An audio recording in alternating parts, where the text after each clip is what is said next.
सुंदर घाटी में, जहाँ फूल पूरे दिन खिले रहते थे और रात में जुगनू दीपक बन जाते थे, वहाँ लिली नाम की एक नन्ही सी परी रहती थी। वह बहुत कोमल, मेहनती और हुनरमंद थी।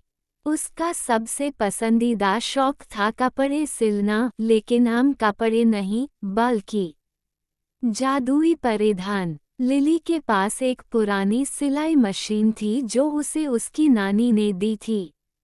बाहर से वह साधारण लगती थी, लेकिन असल में वह जादुई थी।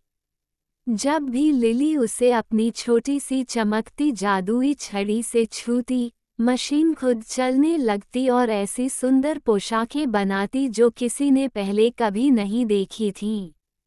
वह फूलों की पंखुड़ियाँ, चांदनी के धागे और ओस की बूंदों जैसे मोती लेकर ऐसे परिधान बनाती जो चमकते और खुशबू बिखेरते थे।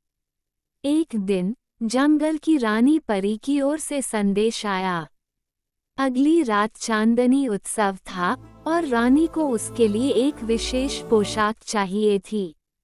लेकिन समस्या ये थी कि उसकी पिछली पोशाक जल चुकी थी और समय बहुत कम बचा था। लिली थोड़ी घबरा गई, लेकिन उसने गहरी सांस ली और तुरंत काम पर लग गई। उसने चांदी जैसे चांदनी धागे, गुलाब की पंखुड़ियाँ और परी के पंखों जैसी चमचमाती चीजें इकट्ठी कीं। जैसे ही उसने अपनी छड़ी से जादुई सिलाई मशीन को छुआ, मशीन चमकने लगी और धीरे धीरे गुनगुनाने लगी। धागे हवा में तैरने लगे, कपड़े खुद कटने और सिलने लगे, और पक्षी खुशी में गाने लगे।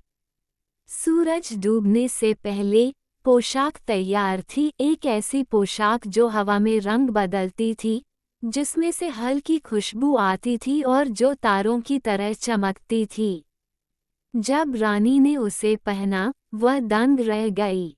सभी परियों ने तालियां बजाईं और लिली की सराहना की। रानी बहुत प्रसन्न हुई और लिली को राजसी पोशाक निर्माता की उपाधि दी। उसने लिली की जादुई मशीन पर एक नया जादू कर दिया। अब वह जहाँ भी सिलाई करेगी, वहाँ खुशी और जादू फैलेगा।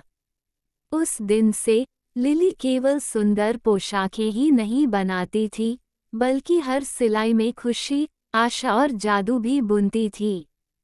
सीख, प्रेम, मेहनत और विश्वास से पुरानी चीजें भी जादुई बन सकती हैं।